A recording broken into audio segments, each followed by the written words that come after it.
We have a possible giant killer on our hands. Let's check it out.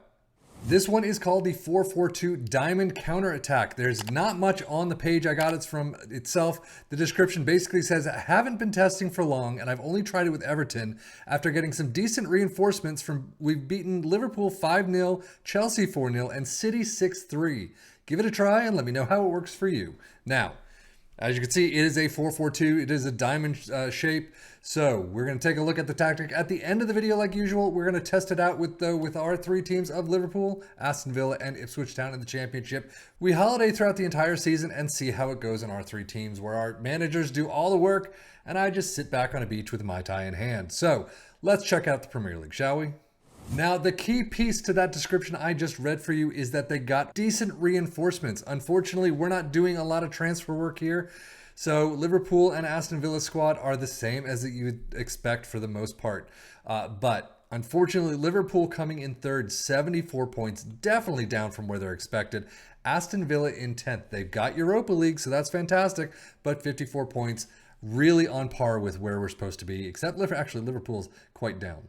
Going through their domestic cups, you could see against Man City, they get the EFL Cup final 2-0. They got a trophy in hand already.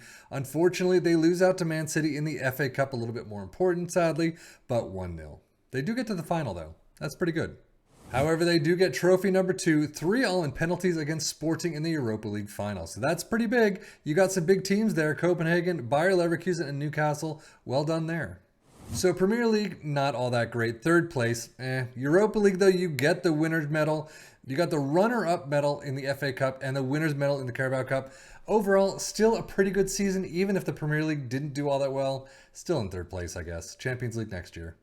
Squad-wise, so this one should definitely be interesting. 31 goals for Nunez, a fantastic tally there. 25 for Salah, well done. Unfortunately, the rest of the front three just aren't there. Assist-wise, 21 for Robertson, great job. 18 for Szoboszlai, Trent with 17, well done.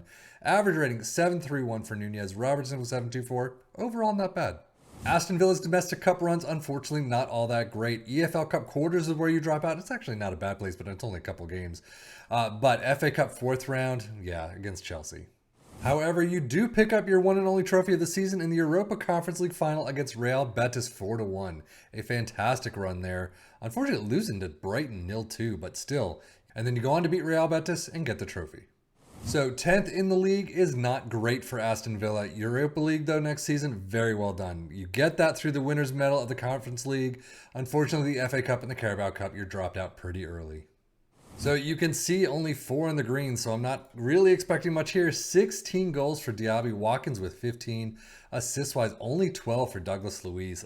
Everyone else in single digits. I mean, even Digne at 9. Average rating, though, Buendia was 708, 705 for Luiz. I mean, even the one and only, 772 for Coutinho. You really just shouldn't have let him go. Data hub for Liverpool, you can see, as usual, some strong attacking numbers, not in the goals department, though. Dribbles, however, are right there. Aston Villa, really not well done at all. Usually you expect at least a bit more above the Premier League average. Premier League stats, Liverpool sitting in third place in most goals, 80. We've definitely seen better there. Fewest shots against Liverpool in 6th.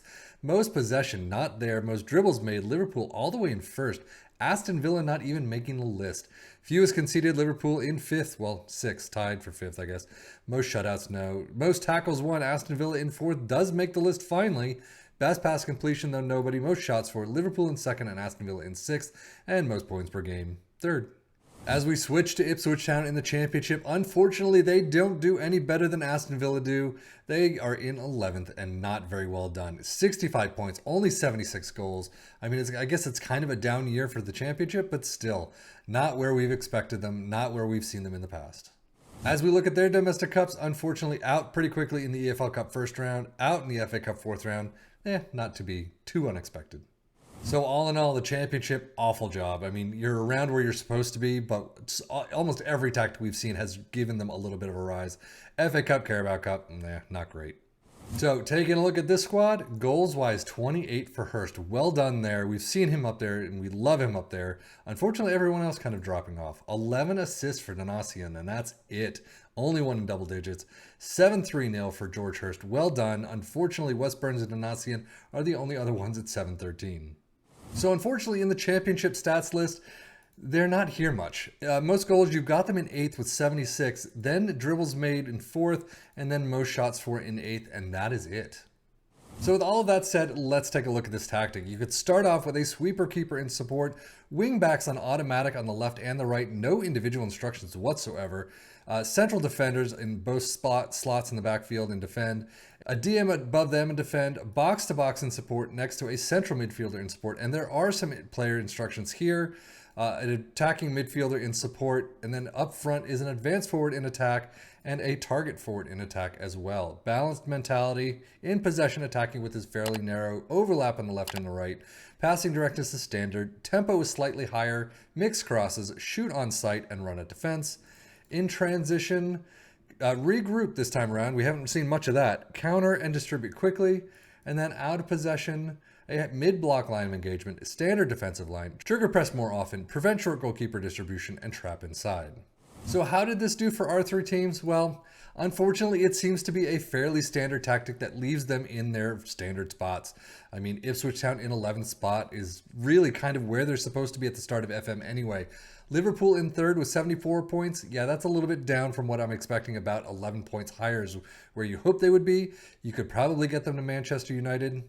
I mean, depending.